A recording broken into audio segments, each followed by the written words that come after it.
Bonjour à toutes et à tous, donc bienvenue pour ce nouveau webinaire. Nouveau webinaire donc intitulé réseau fluide et applications des fabricants. Pour ce webinaire, donc je serai accompagné de Maxime Lemétour. Bonjour Maxime. Bonjour. Et également donc de Yacine. Bonjour Yacine. Bonjour à tous. Donc le déroulé donc du programme là de ce matin. Donc dans un premier temps, on va passer sur le logiciel CPterm Loads. Ensuite, on verra donc l'outil OpenBeam Midea, suivi de l'autre outil OpenBeam ROT. Et enfin, donc, on présentera donc CP-HVAC Hydronix. Toujours dans cette optique de vous présenter bien sûr les nouveautés de la version 2022 sur ces outils. Sans plus de transition, je cède la parole à Maxime qui va initier donc la présentation. Non. Et quant à moi, à Yacine qui va d'abord exporter le modèle IS. Ah, pardon, Yacine en premier. D'accord. Et quant à moi, donc je reviendrai en fin de parcours pour la session des questions-réponses. Merci. Du coup, je vais partager mon écran. Alors, c'est celui-ci. Normalement, vous voyez bien mon écran. Oui. Donc ici, on se retrouve sur IFC Builder, là où a été réalisé le modèle. Alors, c'est un ouvrage d'exemple déjà présent dans le logiciel IFC Builder que vous pouvez retrouver directement dans le logiciel. Et là, c'est un bâtiment de bureau avec les locaux, les parois. Ceux qui utilisent déjà le logiciel savent que c'est très basique. C'est réalisation d'une maquette simple avec uniquement les références et les épaisseurs des éléments constructifs. Directement, on réalise nos éléments. Ici, ce que vous voyez, ça va être les bâtiments proches qui vont servir de masque solaire et qui vont avoir leur impact notamment au niveau du calcul de charge que va montrer Maxime juste après. Donc ma maquette, elle est ici sur plusieurs niveaux, avec des parois verticales, etc. Une petite vue 3D pour voir un petit peu à quoi ça ressemble. On va avoir notre petit bâtiment ici et des petits volumes juste à côté, ça va être des bâtiments à côté. Donc là, je vais directement exporter mon modèle. Ici, sur la plateforme collaborative BIM Server, en créant un nouveau projet, date webinaire et la date d'aujourd'hui. Le type de projet sera sous forme de test, sera visible et ouvert pour la collaboration. J'accepte et directement j'exporte mon modèle. Sur tout export depuis le logiciel, un calcul de la maquette sera réalisé par le logiciel, histoire de vérifier que tout est bon au niveau des liaisons et de la saisie. Donc export finalisé sur bimserver.center. Et ici, Maxime pourra le récupérer pour son calcul de charge. Maxime, tu veux bien montrer tout ça? On passera à la suite. Tu me vite sur le projet collaborer.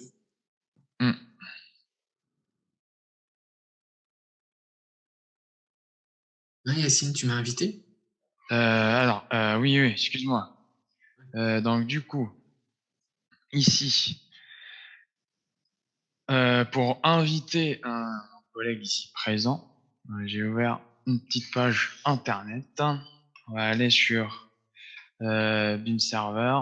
Donc mon compte est déjà connecté, il garde en mémoire directement mon compte. Donc au niveau du projet, donc on va retrouver le projet que je viens d'exporter, qui est FC Builder ici, le bureau.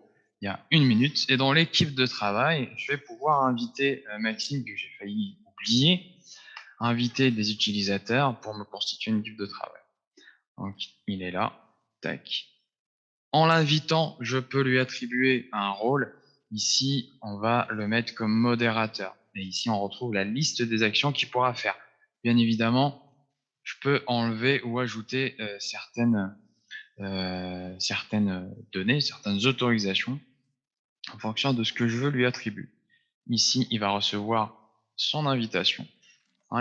Ça va être une petite notification sur son compte et recevra un mail également, comme quoi il a reçu une demande de collaboration et qu'il pourra accepter ou pas. C'est comme il veut. Ici, la demande est envoyée et il pourra récupérer ma maquette, celle-ci, pour pouvoir travailler dessus. Et là, bien sûr, on va retrouver tous les éléments qui vont être exportés au fil de cette présentation. Est-ce que c'est bon pour toi, Maxime? Oui, c'est bon. Maintenant que j'ai le projet, je vais pouvoir vous partager mon écran et donc réaliser le calcul de charge avec CPTermLoad. Alors, donc ici, je crée un nouveau projet. Donc, juste avant, donc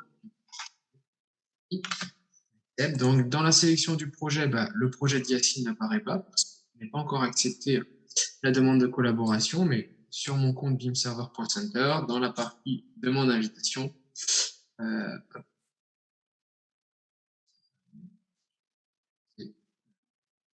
Yacine, tu m'as envoyé l'invitation? Il est Oui, là, pardon, oui. faut actualiser Invité la à page pour qu'elle collaborer. puisse Ouais, se c'est voilà. rafraîchir. J'avais la notification ici, hein, et là, je vais gérer l'invitation. Du coup, venir accepter donc l'invitation à ce projet qui va apparaître ensuite dans ma liste de projets donc euh, qui est ici, webinaire par donc on voit le projet avec le projet IFC Builder du bureau. Dans le même temps, il y a le synchroniseur Beam Server. Hein, ici, il est descendu sur mon poste. Je vais recliquer sur sélection projet, il apparaît en tête immédiatement. Donc la seule connexion entre Yacine et moi, c'est Internet. Hein. Donc ça reste assez rapide pour partager le projet. On est sur un petit projet, donc c'est cool. Donc ici, au niveau de CPTermLoad, on va retrouver donc le modèle IFC. Si on a d'autres fichiers IFC, on peut les inclure. Je pense notamment aux luminaires. Si vous faites du calcul de refroidissement sur le projet et que les luminaires ont été installés, vous pouvez importer l'installation de luminaires. Comme ça, les puissances installées, elles s'importent directement pour le calcul de refroidissement. On a un petit gain. On va importer les arêtes, on va générer les ombres. Là, on a une petite nouveauté, c'est ce qui nous fait choisir l'hémisphère pour les ombres. On peut utiliser l'emplacement du modèle BIM s'il est défini. Et c'est une des nouveautés, c'est qu'on peut localiser géographiquement en fait le projet directement.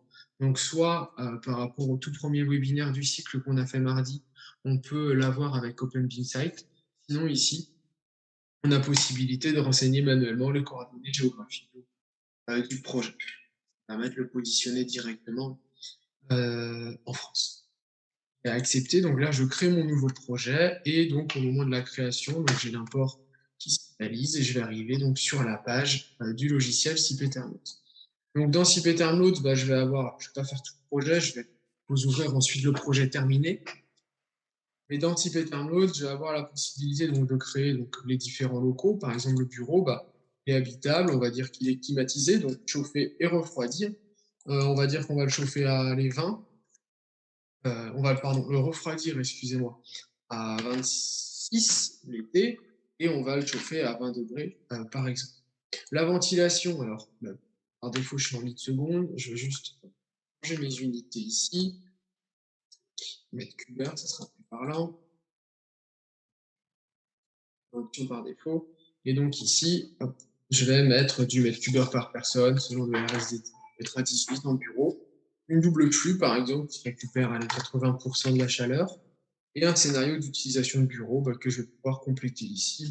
Toujours à 100% dans les locaux. Pourquoi pas. Voilà.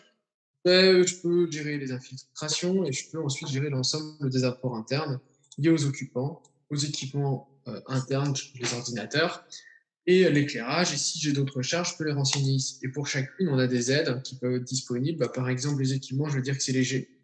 Du coup, j'ai les caractéristiques d'équipements légers, donc par exemple ordinateur, etc. Donc, je vais faire ça pour l'ensemble des locaux de mon projet de façon à ne plus avoir de croix rouge et plus avoir de points d'exclamation orange. Ensuite, donc, on va avoir la création des éléments constructifs, donc par exemple les façades. Donc, à chaque fois que je sélectionne un élément, je le vois apparaître en orange dans la petite vue 3D ici. Donc, sur les façades, notamment, je vais prendre une paroi rapide, la paroi mitoyenne isolée qui est ici. Alors, j'ai plusieurs possibilités pour la créer. Soit je la crée avec le plus et je peux venir mettre en place donc, les différentes couches à partir de différentes bibliothèques qui sont ici. Donc, par exemple, du béton de 20 cm, plus un isolant que moi, je vais décider de créer moi-même, de 13 à 5,0032, par exemple. Donc ça, c'est un mur que je définis. mode de travail est le même. On a dans les précédentes versions. Une de nouveautés ici, c'est qu'on a des liens vers des fabricants. Ici, par exemple, là, je vais aller chez Valero, où je peux directement aller chercher différents types de murs de ce fabricant qui apparaissent, donc avec différentes caractéristiques. Donc ça, c'est des murs préfaits que l'on peut directement importer dans le logiciel. Et ce sont des murs préfaits qui sont directement renseignés par le fabricant dans ce qu'on appelle OpenBIM Database, qui est une base de données que les fabricants alimentent directement via une collaboration que l'on a avec eux. Pareil pour les parois intérieures, les planchers, etc. Donc ici, l'objectif étant de faire disparaître les points d'exclamation orange pour avoir l'ensemble des caractéristiques thermiques et pouvoir ensuite lancer le calcul de charge au niveau du projet. Alors, je vais vous ouvrir ce même projet terminé. Voilà. Donc ici, il est terminé. Alors, juste pour qu'on garde notre lien de flux collaboratif, ce que je vais faire, je vais me lier, je vais actualiser pour me lier avec le projet donc, de Yacine, pour garder cette idée de flux collaboratif. Donc là, sur sélection du projet, je vais chercher le projet du webinaire. C'est exactement la même chose, c'est juste que le résultat, je veux l'envoyer dans le dossier sur BIM Server qu'a créé Yacine. Donc là, j'ai mes locaux et puis tout est renseigné, les murs, les planchers, etc. L'ensemble des éléments constructifs ont été renseignés. Ici, donc au niveau de mon projet, je vais pouvoir passer dans la partie charge thermique, comme tout est renseigné pour lancer le calcul. Donc dans la partie charge thermique, on va pouvoir aller choisir donc, le fichier météo. Là, on a une nouveauté également, c'est qu'on peut piocher soit dans la base de données HRAE, soit on peut aller choisir le fichier météo précis d'un département français. Donc par exemple, si je mets le projet à Rennes, hop, ici on a les données de la ville de Rennes donc, qui collent à la norme N12831 directement. Donc en fait ici, on a cette nouveauté, on peut directement aller choisir un département français. Ça actualise donc l'ensemble des données présentes dans ce tableau-là. Donc j'ai choisi un département et non pas une station météo, donc c'est pour ça qu'il met l'île-et-Vilaine. Si je le fais avec la base HRAE, là je peux choisir une station météo précise, donc j'aurai la ville correspondant à la station météo. Je peux accepter. Et donc ici, j'ai créé des hypothèses de calcul. Hypothèse 1, je veux faire un calcul sur le bâtiment complet. Et l'hypothèse 2, je veux distinguer les locaux chauffés des locaux climatisés. Donc par exemple, là, mon projet a déjà été calculé. Les hypothèses et les zones, je les ai créées ici. La partie locaux chauffés, en fait, c'est des locaux, par exemple, qui seraient chauffés avec une chaudière. Et la partie des locaux climatisés, locaux qui seraient chauffé avec et qui refroidit avec une pompe à chaleur Midea, par exemple. Donc ici, les hypothèses de calcul, c'est différentes organisations de nos locaux. Donc ici, j'ai deux organisations. Une où tous mes locaux sont dans la même zone, donc la zone bâtiment complet, et une où j'ai décidé de distinguer les locaux chauffés des locaux climatisés. Et là, au niveau donc, de ces deux zones, pourquoi j'ai fait ça? Tout simplement parce que les générateurs de ces deux zones ne seront pas les mêmes. Donc c'est pour ça que j'ai distingué en deux zones. Je fais autant de zones qu'il pourrait y avoir système de génération sur mon projet. Et au niveau du calcul, j'ai la zone locaux chauffés, où il y a toutes les parties communes plus la cafétéria, et la zone locaux climatisés, où j'ai tous les locaux qui ont un rapport avec les bureaux. Donc le bureau, les salles de reprographie, les salles de réunion, l'espace coworking de l'étage. Donc ça, dans la partie climatisée, à chaque fois, je vais avoir le détail du calcul ici. Donc par exemple, le refroidissement, j'ai eu un besoin au niveau de la PAC de 22 063 watts. Et j'ai le détail par local. Le bureau 1, c'est 1926 watts, par exemple. J'ai la même chose en chauffage ici. Donc pour les bureaux, j'ai besoin de chauffage de quasiment 17 kW. Et puis, on a le détail également pour l'ensemble des locaux. Et puis, on va pouvoir retrouver ensuite le détail par local. Donc ici, sur le numéro 1, j'ai le détail du calcul avec différents documents pour me détailler ou m'afficher donc, les récapitulatifs de calcul. Je souhaite contrôler le calcul au niveau donc, de mon projet. Donc voilà ici ce que l'on a. Donc quand le calcul est fait, on va retrouver la liste des charges thermiques. Donc ça, c'est un document qui va récapituler les choses. Donc, par exemple, je peux choisir, donc c'est une des nouveautés également, je peux choisir ce que je vais afficher dans le récapitulatif. Moi, j'ai pas envie d'avoir l'hypothèse 1, donc je peux la décocher. Est-ce que je veux les graphiques de toutes mes zones? Je vais mettre oui. Et quand j'accepte, en fait, j'ai un document qui se crée à partir du choix que j'ai fait. Donc ici, j'ai un document avec l'hypothèse 2, donc le détail refroidissement, chauffage, euh, des deux zones, climatisées et non climatisées. Et on a ensuite les graphiques qui viennent apparaître en dessous. Et après, j'ai un document uniquement pour la zone chauffée de l'hypothèse, avec le détail du calcul local par local, et ensuite un autre document avec le détail de la zone climatisée, le détail du calcul également local par local. Donc on a une nouveauté ici au niveau de la liste des charges thermiques. On peut la retrouver en haut, alors qu'avant elle se trouvait ici. Ben, on l'a toujours ici, récapitulatif complet. Là, je vais ouvrir le récapitulatif complet de l'hypothèse 2. Donc, on a deux possibilités en fait pour générer le document. Les listes complémentaires, ça va me permettre de retrouver l'ensemble des matériaux mis en place sur le projet et le calcul des coefficients B, hein, de facteurs de réduction dans mes locaux non chauffés. Donc, ça permet de générer également d'autres documents en lien avec mon projet. Donc, une fois que j'ai tout fait, que j'ai tout renseigné, ici, bah, j'ai mon résultat, je peux sortir les différents documents, ce que je viens de vous montrer comme je le souhaite, et je vais pouvoir ensuite venir exporter. Donc là, je vais exporter un fichier que je vais appeler calcul de charge.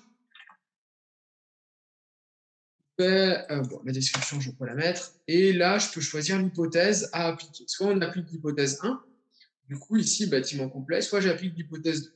Bah, par la suite du projet, avec Yacine, on va mettre en place plutôt un système, une PAC, donc Midea, pour le chauffage et le refroidissement des bureaux, et puis un système de chauffage type chaudière, par exemple, pour les parties communes, la cafétéria. Donc ici, du coup, bah, je vais choisir l'hypothèse 2, je vais accepter. Et donc, j'ai dans le projet qu'on réalise avec Yacine, le résultat de calcul donc, qui vient s'exporter. Donc, c'est un modèle IFC qui s'exporte, modèle IFC qui contient uniquement la donnée numérique, hein, des besoins. On n'a pas de données graphiques, c'est uniquement du numérique, hein, au niveau de cet élément. Donc là, j'accepte. Et si je vous montre la plateforme, donc beamserver.center, ici, j'actualise, vous verrez que l'on va avoir le calcul de charge qui est disponible pour toutes les personnes qui vont intervenir sur le projet. Et Yacine, je pense que je peux te laisser la main pour faire l'installation donc dans la partie bureau sur ce projet. Moi, je la reprendrai tout à l'heure pour le plancher chauffant. Ça marche, merci bien. Donc du coup, ici, on va se retrouver sur OpenBeam Midea pour mettre en place notre pack, notre système pour les étages. Donc ici, je vais créer un nouveau projet. Ici, alors, et quand j'accepte, le logiciel va ici me proposer soit de créer un nouveau projet, soit de sélectionner un déjà présent. Je vais sélectionner le mien ici. Et quand j'accepte, il m'ouvre le projet avec tous les fichiers qui vont être présents sur mon projet. Dans un premier temps, on aura le modèle issu d'IFC Builder, c'est la maquette numérique comme départ. Et en additionnel, je vais retrouver ici le calcul de charge réalisé par ma team et qui vient d'exporter. Et qui sera, pour le coup, additionnel à ma maquette numérique. Donc, quand j'accepte, le modèle est en train de s'importer. Il me propose de sélectionner les niveaux que je souhaite importer. Si je ne fais l'étude que pour un seul niveau, par exemple, je peux décocher le reste. Ici, on va tout importer. Ça va être la même chose pour les types de locaux. Ici, on va tout importer. Et en acceptant ici, une fenêtre récapitulative apparaît. En acceptant, on arrive directement à l'interface principale du logiciel OpenBeam Midea. On retrouve à l'interface principale, au milieu, nos niveaux. Ici, sur la gauche, on peut se balader sur les niveaux. En bas, à gauche, on retrouve la maquette numérique. Et en haut, on retrouve tous les éléments qui vont nous permettre de mettre en place notre système, de calculer de dimensions. Si je zoome sur un local en particulier, je vais retrouver ici les charges calculées et issues de CPTerm Loads. Hein. C'est pareil pour ici tous mes éléments. Quand je clique dessus, je vais retrouver les charges issues de CPTerm Loads, refroidissement, chauffage ici, qui vont être renseignées automatiquement. Alors, il n'est pas obligatoire d'avoir un calcul de charge dans Loads. Si ce n'est pas le cas, on peut venir manuellement, local par local, renseigner la charge dont on aura besoin. Avec un calcul de charge ici, je ne vais pas m'en préoccuper, c'est issu du logiciel automatique. Donc, pour notre cas ici, je vais pouvoir commencer le système et je vais me positionner sur le niveau R+1. Au niveau du rez-de-chaussée, on va mettre un plancher chauffant avec Maxime et une chaudière pour la petite cafétéria ici. Ensuite, donc ici au niveau du R+1, je vais mettre, on va commencer par les unités intérieures et ensuite on passera vers l'unité extérieure.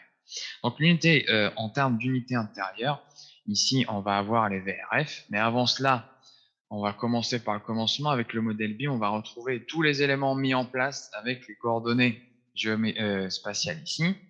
Au niveau des options générales, on peut choisir d'afficher les équipements dans les récaps ou pas. Par défaut, la case est cochée. Au niveau des données climatiques, ici, je vais retrouver l'emplacement de mon projet. Ici, avec la petite flèche bleue, je vais pouvoir sélectionner Europe, pouvoir sélectionner la France. Et comme le projet est à Rennes, je vais sélectionner Rennes-Saint-Jacques par exemple. En acceptant, l'altitude, les températures et l'humidité se mettent en place automatiquement. J'accepte. Ici, on aura la zone de mon projet. Ces zones-là sont directement issues du calcul de charge réalisé dans CPTerm Load, avec une zone chauffée ici, avec une puissance maximale ici, et une zone climatisée avec une puissance de refroidissement et de chauffage. Donc la zone chauffée ici, vous voyez, il y a 0 pour le refroidissement. Donc ici, je n'ai pas à y toucher, vu que le calcul a été déjà réalisé, et j'accepte. Pour les unités intérieures, on a plusieurs systèmes. On a des cassettes, on a ici des gaines, on a des unités murales, etc. Dans notre cas, on va mettre des cassettes comme unité intérieure pour les bureaux. Donc ici, je vais mettre une référence. Je vais retrouver bien évidemment le catalogue Midea pour les cassettes ici. Donc, soit je sélectionne celle que je veux mettre en place, si je sais quoi mettre à l'avance. Sinon, pour réaliser un calcul, et cette fois, le logiciel va vérifier les éléments mis en place. Autrement, je ne me soucie pas de ce qui va être mis en place et je laisse le logiciel dimensionner, me proposer la cassette, les unités intérieures qui vont satisfaire à toutes les exigences.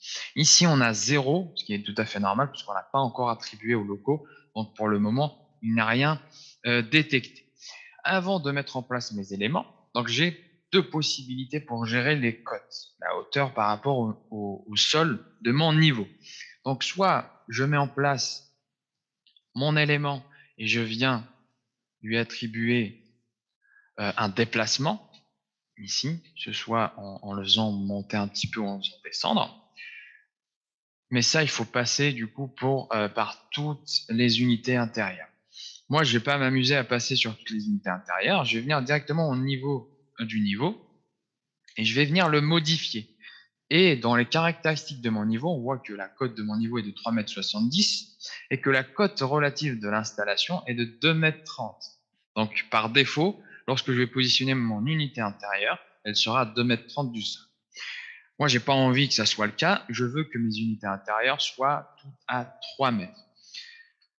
Et si on a besoin de modifier quelques-unes, on pourra venir manuellement avec l'outil que je vous ai montré il y a juste un instant, modifier les petits éléments si nécessaire. Donc ici, j'accepte et je reviens sur ma cassette et je vais les renseigner directement.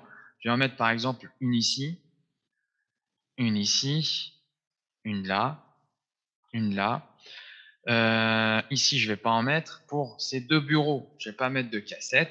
Je vais mettre par exemple une unité intérieure murale. Pareil, je vais mettre ici unité murale. Et pareil, je ne vais pas me soucier de sélectionner depuis le catalogue. Je vais laisser le logiciel me proposer l'élément qui va satisfaire aux exigences. Bien sûr, on a une vue 3D de l'élément juste ici.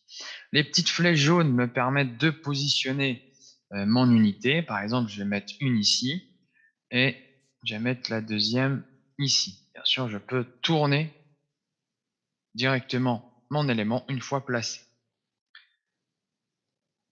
Comme ceci. Donc, j'ai mis mes éléments. Là, il ne reste plus qu'à les relier entre elles avec une tuyauterie ici qui va être une tuyauterie horizontale. Je vais mettre tout simplement TH et je vais commencer. On va commencer par laquelle? On va commencer par celle-là. Je vais activer l'orthogonalité qui va être juste ici pour tracer vraiment tout droit. Je vais mettre par exemple, je vais venir jusqu'ici. Tac. Ensuite, je viens raccorder. Alors, j'ai géré tac, mes accroches ici. Tac, et je viens m'accrocher sur ce point-là. Celle-là également, je viens m'accrocher. Et je viens raccorder celle-ci également à ce niveau-là. Ensuite, du coup, je vais venir effacer le petit tronçon qui dépasse. Je vais faire pareil pour mes unités ici intérieures. Je zoome un petit peu pour avoir mon accroche. Et je viens me raccorder juste ici. Donc là, j'ai raccordé mes éléments entre eux. Bien évidemment, à chaque fois qu'on mettra un élément en place, en actualisant la vue 3D, je vais juste la mettre, je peux l'enlever ou la mettre en calcul de charge, je vais l'enlever, en transparent. Et là, j'ai directement mes éléments qui vont se mettre en place. Et dès que je rajoute un élément, j'actualise ma vue 3D et je vais voir le positionnement, notamment de mes éléments. Et vérifier l'unité intérieure si elle est bien positionnée, sinon je la modifie au niveau de l'interface. Cette tuyauterie-là, je vais venir la raccorder à la gaine technique qui va être juste ici. Il me semble que c'est la même pour tous les niveaux. Donc, ici où je vais venir là avec une tuyauterie horizontale, tac, et je vais pas m'embêter, tac, je vais la positionner par exemple juste ici.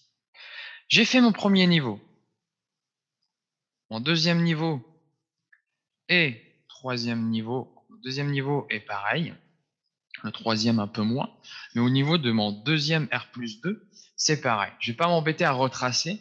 Je vais venir avec cet outil-là, copier sur un autre plan de niveau. Je copie tous mes éléments et je dis que je le veux au niveau du R+2. Et quand j'accepte, mon niveau R+2 est déjà en place.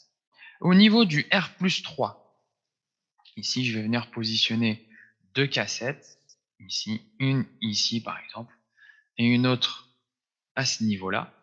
Ce qui va être important ici et déterminant, c'est que il faut que je me connecte au même point, que je sois parfaitement parallèle au niveau inférieur pour que ma tuyauterie verticale soit correctement réalisée.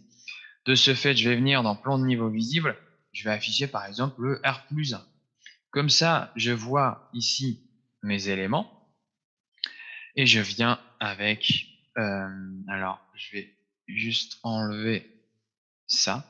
Je viens me raccorder pour avoir plus de visibilité.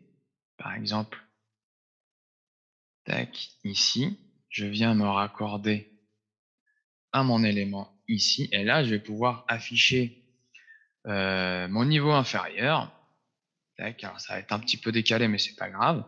Et je vais venir directement me raccorder ici. Je l'enlève pour avoir plus de visibilité. Et là, ce qui va être important au niveau du logiciel OpenBeam Media, c'est que pour enseigner une tuyauterie verticale, il faut que tous les points soient parfaitement superposés. Sinon, les points qui vont être un petit peu décalés, ils ne pourront pas être connectés à la tuyauterie verticale. C'est pour ça que cet outil est assez utile. Donc ici, j'ai fait mes unités intérieures. Au niveau de la vue 3D, si j'actualise, tout se met en place ici. Et donc là, il ne me reste plus qu'à aller au niveau toiture pour mettre l'unité extérieure.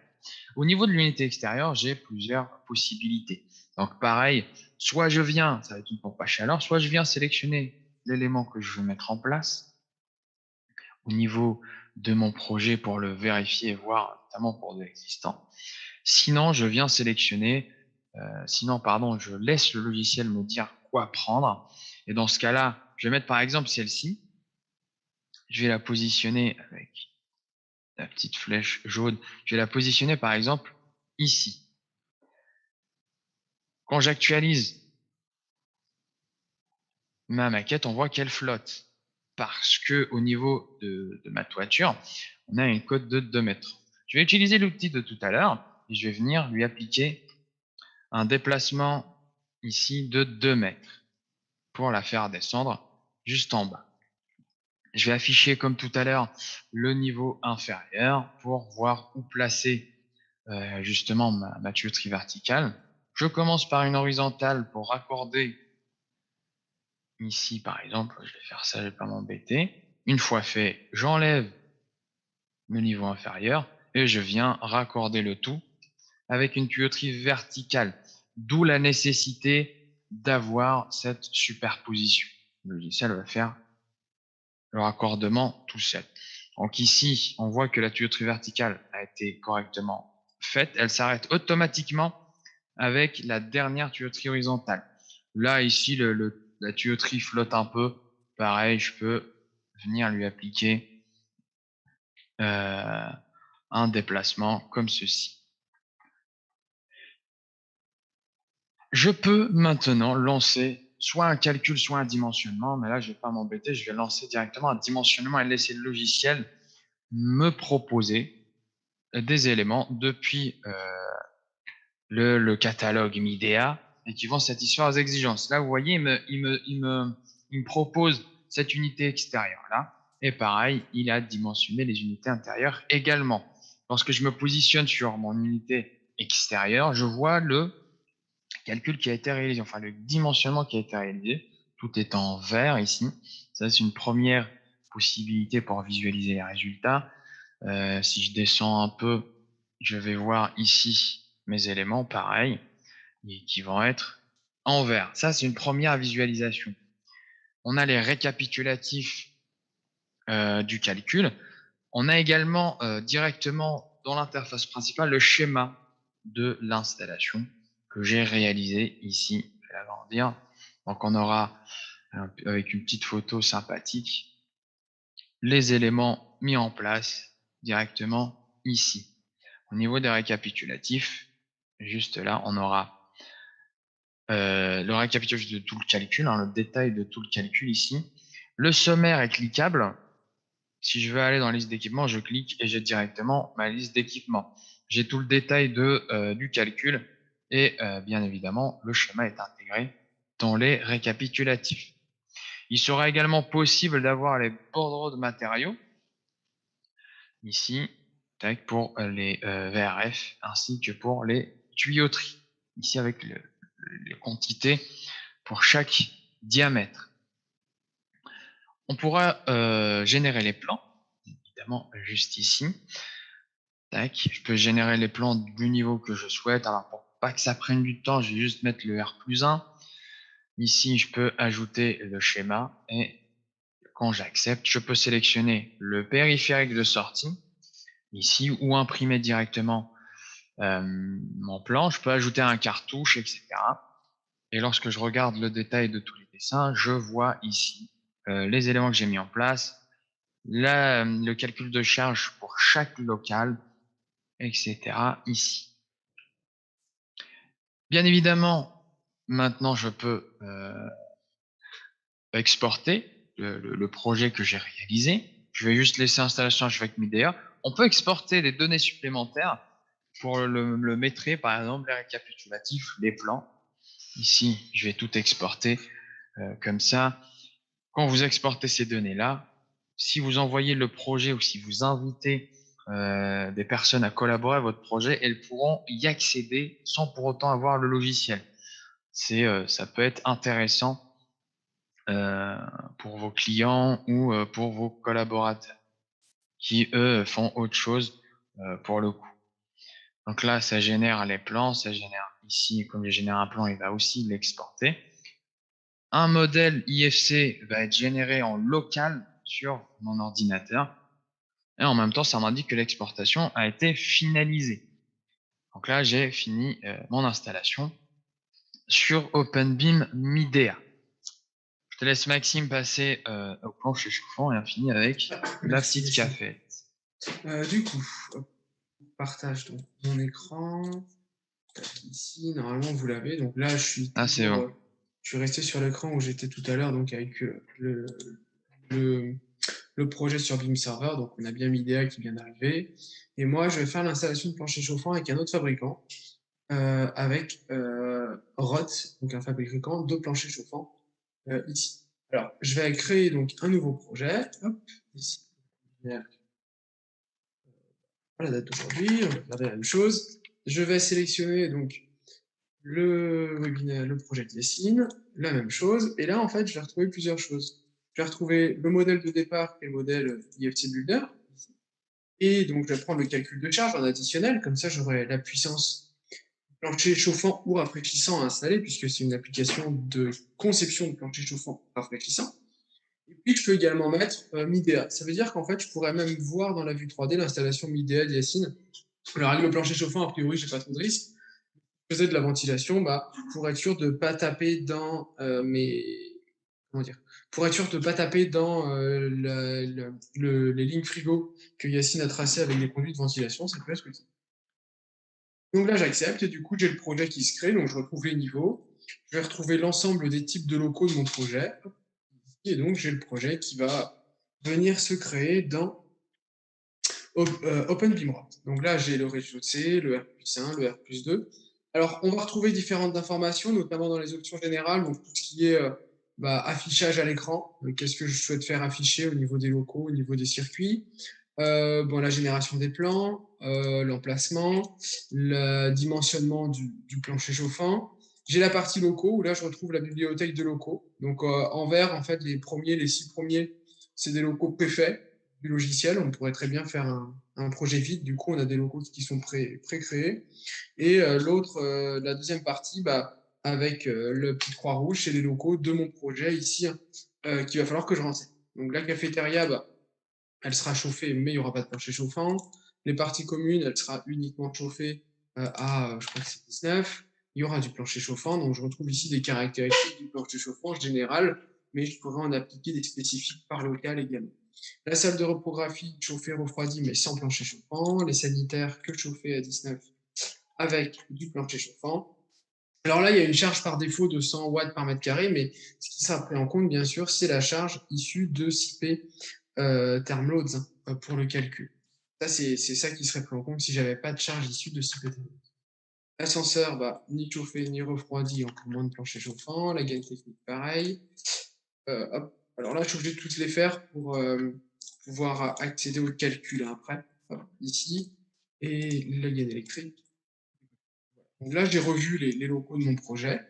On a ensuite les types de tubes qu'on peut avoir. Donc là, c'est les tubes du catalogue Midea. En cochant ou décochant des cases, j'autorise ou pas des types de tubes sur mon projet. Donc il y a des types qui, par exemple, n'apparaîtront pas si je décoche certaines cases ici.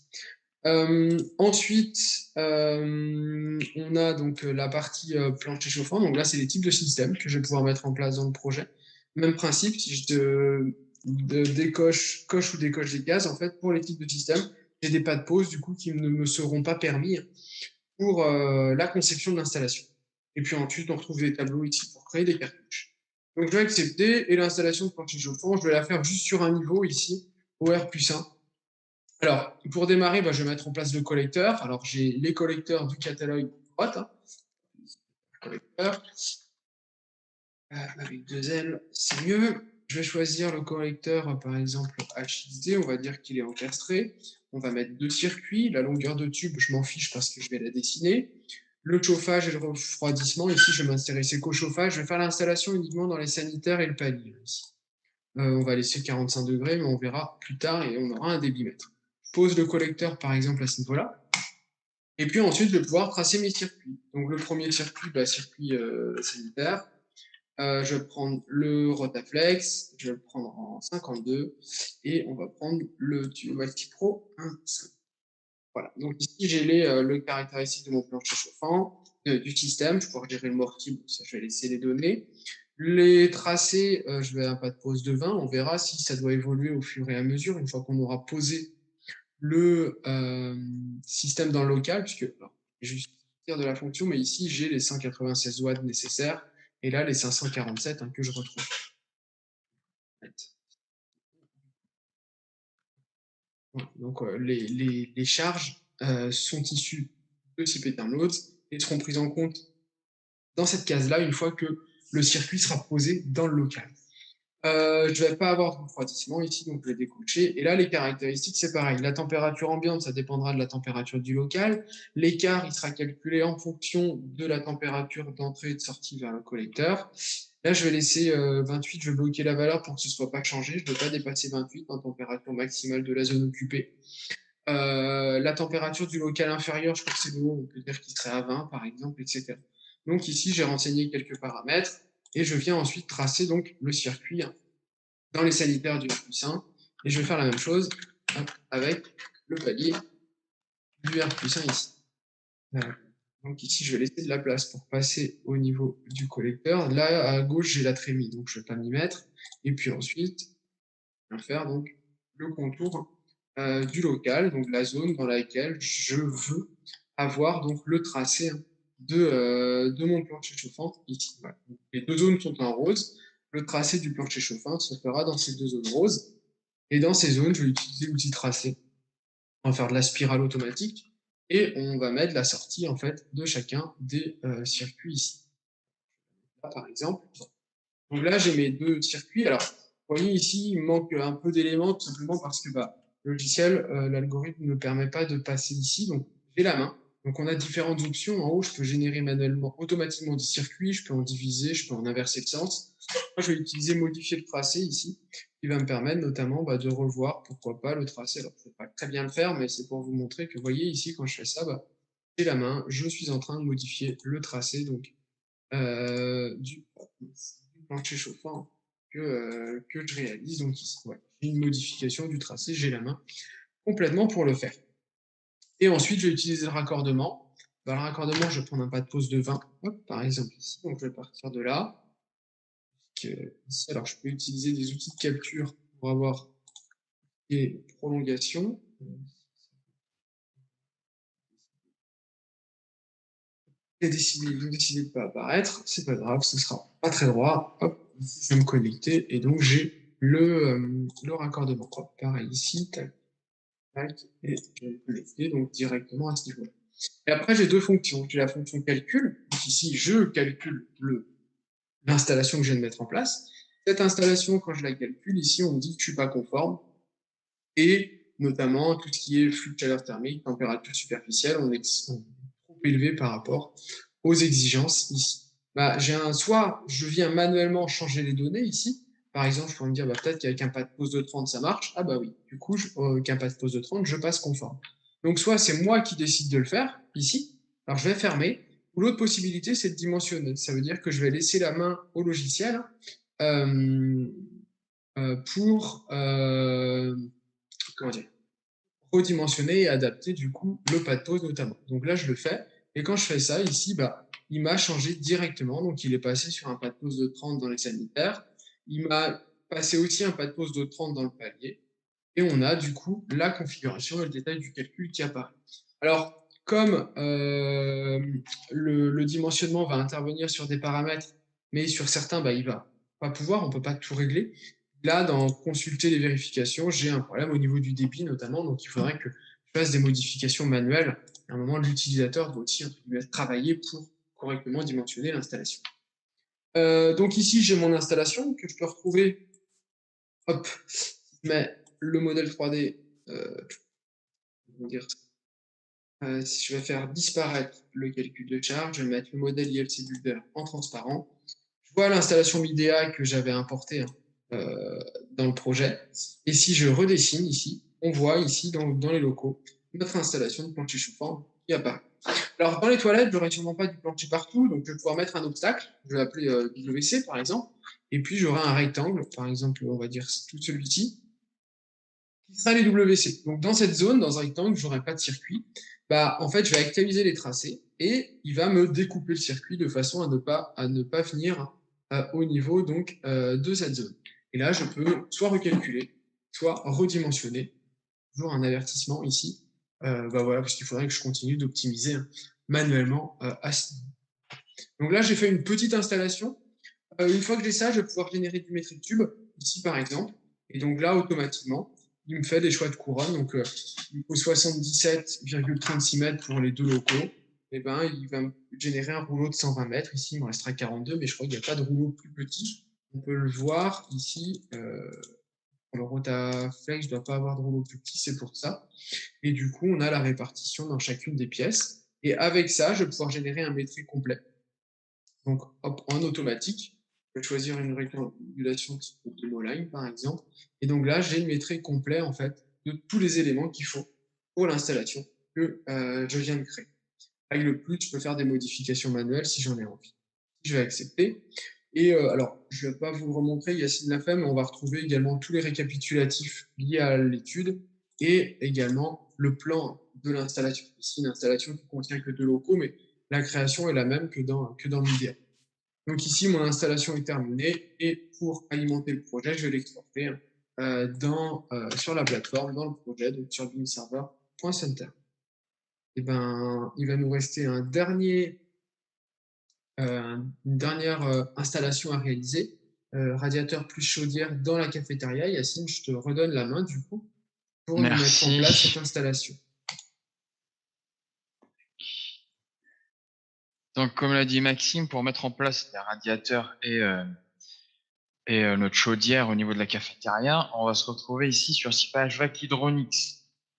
Et pareil, je vais créer un projet ici. Et évidemment, en acceptant, il va me proposer de la même manière d'importer un projet. Et là, je vais retrouver plus d'éléments avec ma maquette de départ, l'installation de plancher chauffant, Midea et le calcul de charge. Bien sûr, le calcul de charge me servira, comme tout à l'heure, à dimensionner mon installation. Et les deux autres éléments, l'installation Midea et ROT, va être là, histoire de... Là, ça va pas être le cas pour le coup. Je n'aurai pas besoin, il n'y a rien de mis dans la cafétéria.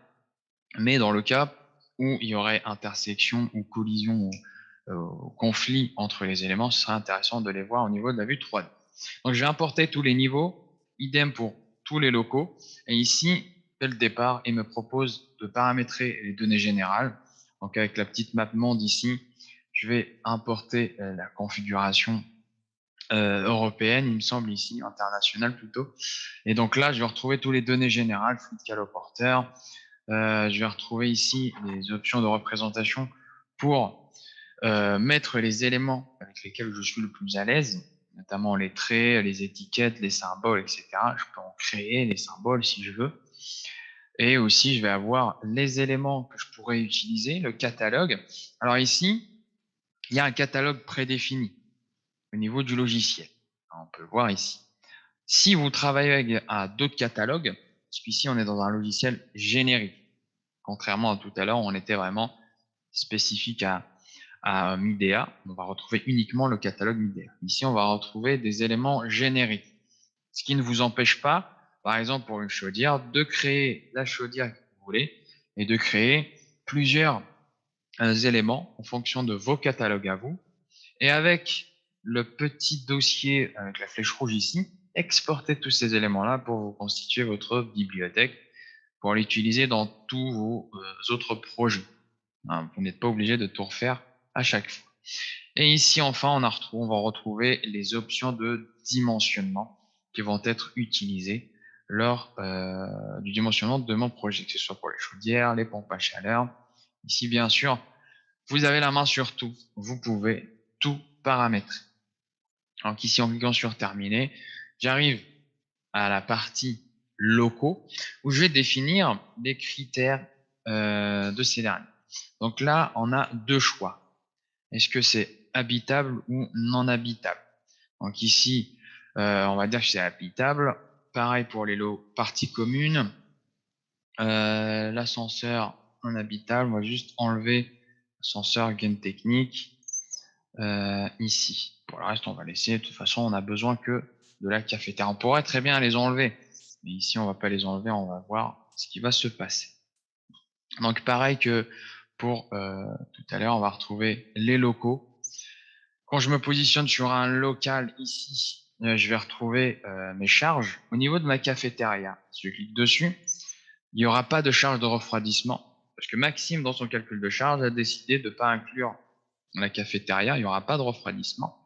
Mais par contre, il y aura bien une charge de chauffage. C'est ce qui va nous intéresser ici. Et c'est pareil pour les autres locaux, bien évidemment. Ici, on va retrouver, pas celui-ci, parce qu'il n'y a pas de refroidissement. Ici, on va retrouver tout le calcul de charge réalisé. Et c'est en fonction de cela que le dimension va être réalisé. Au niveau des options générales, donc on revient sur le paramétrage qu'on a fait au tout début, qu'on peut modifier à tout moment. On aura ici les données de la localité, on appelle ça, c'est l'emplacement du projet. Si on a le petit drapeau français, il est vilain. Comme ça, les températures extérieures seront importées et il sera bien évidemment possible de les modifier. J'accepte. Ici, on aura la partie locaux qu'on a paramétré également. On peut revenir dessus. Ce n'est pas parce qu'on le paramètre au commencement du projet qu'on est conditionné par ça. On revient à tout moment les changer. Je retrouve mes zones avec les charges calculées, chauffage et climatisation, directement ici. Donc, sans plus tarder, on va venir directement au niveau de la cafétéria, mettre notre chaudière. On a ici les générateurs, les accessoires, les émetteurs et les tuyauteries. Donc, on va mettre une chaudière. Ici, je vais l'appeler CH1 par exemple. On n'a que chaudière parce qu'au niveau du catalogue, on n'a que ça. Si on rajoute d'autres éléments, on va retrouver d'autres éléments ici. Ici, pour le type, on va prendre une 24 kW. On va voir si nécessaire, si besoin, on reviendra la modifier. Pour ce qui est des paramètres ici, on va laisser par défaut directement. Je viens positionner ma chaudière, par exemple, à ce niveau-là, ici. J'accepte et je viens directement positionner ensuite mes radiateurs. Donc, je vais venir sélectionner radiateur. Ici, on va pouvoir utiliser, par exemple, des radiateurs en aluminium. Je vais mettre RAD 1 comme référence. Et on aura de la même manière les différents paramètres ici, avec à droite les vérifications réalisées. Donc, je peux m'amuser à venir sélectionner mes éléments, etc. Sinon, je viens avec la petite baguette magique ici. Quand je clique, ça va le dimensionner. Pour l'instant, il n'y a rien à dimensionner. Il faut que ça soit au niveau de mon local. Donc ici, je ne vais pas m'en préoccuper parce que je vais réaliser un dimensionnement. Donc, je vais positionner par exemple un radiateur ici, un ici, essayer d'être droit, un autre là par exemple, et je vais mettre deux ici par exemple. Donc, j'ai positionné mes radiateurs. Pour l'instant, je ne me soucie pas du nombre de colonnes, etc. Le dimensionnement fera tout pour moi. Je viens les relier avec une tuyauterie horizontale, TH. Ici, on aura un itinéraire de départ et de retour d'eau froide ou chaude. On peut sélectionner le matériau. Ici, on peut mettre du cuivre, par exemple. Donc ici, on a 4 sections. Un dimensionnement pour l'eau froide, un dimensionnement pour l'eau chaude, par exemple.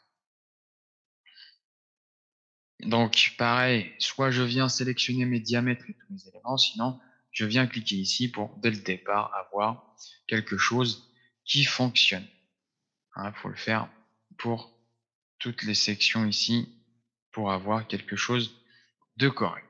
Donc, j'accepte et là, je viens directement connecter mes radiateurs à ma chaudière. Tac, comme ceci. Tac, je viens, j'ai essayé d'être droit. Tac.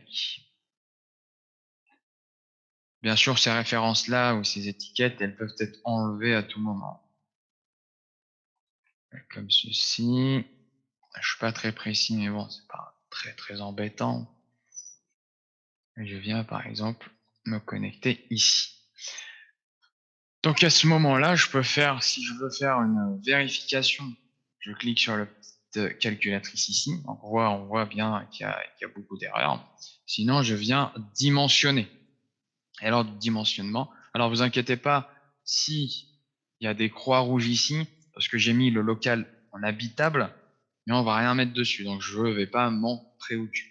Moi, ce qui m'intéresse, c'est la cafétéria. Et on aurait pu très bien mettre non habitable pour que ça ne soit pas compris dans le calcul, on n'aurait pas eu ces erreurs-là. Donc ici, je vois qu'il y a un avertissement ici qui m'indique que cet élément-là est déconnecté du réseau. Donc, il me semble que j'ai mis ça en trop.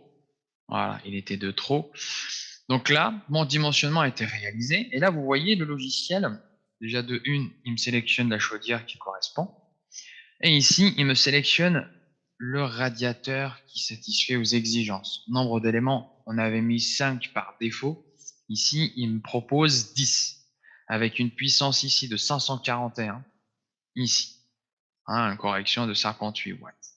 Donc là, c'est un dimensionnement. Je laisse le logiciel paramétrer mes éléments tout seul. Pareil pour les tuyauteries. Après, on a ici tout le détail du calcul en première visualisation. Il sera possible également d'afficher des résultats ici en cliquant sur ce petit bouton-là, consulter vérification réalisée, avec tout le détail et toutes les vérifications. Si une vérification n'est pas satisfaite, elle sera en rouge, bien évidemment ici. Il sera possible également de voir graphiquement, par exemple, les débits. Ici, on n'est pas sur les débits foufou. Perte de charge, par exemple, non plus. On est à une valeur constante de 19 kPa. Ça, c'est les résultats graphiques. On aura la vitesse ici également. Et en plus de ça, on aura les récapitulatifs, comme dans tous les logiciels ici, avec les critères de calcul. Ça, c'est ce qui est pris en compte pour réaliser le dimensionnement. Ici, on aura les résultats, les vérifications ici. On a quelques non-conformités sur les locaux, bien évidemment, qui n'ont pas été introduits. Et on a les matériaux qui vont être ici.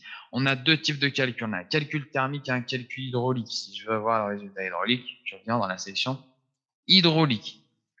Et pareil que tout à l'heure, on pourra générer les plans, bien évidemment. On aura la possibilité de mettre d'autres éléments, ventiloconvecteur, sèche-serviette, sans problème. Et donc là, je ne vais pas prendre plus de temps. Je pourrais directement exporter mes éléments avec plus de documents, les récapitulatifs, les plans, etc. Ici, je vais tout décocher pour que ça ne prenne pas trop de temps. Et on va voir ici l'export de tous mes éléments. Alors, je vais me permettre, je vais venir dans mon compte BIM Server ici.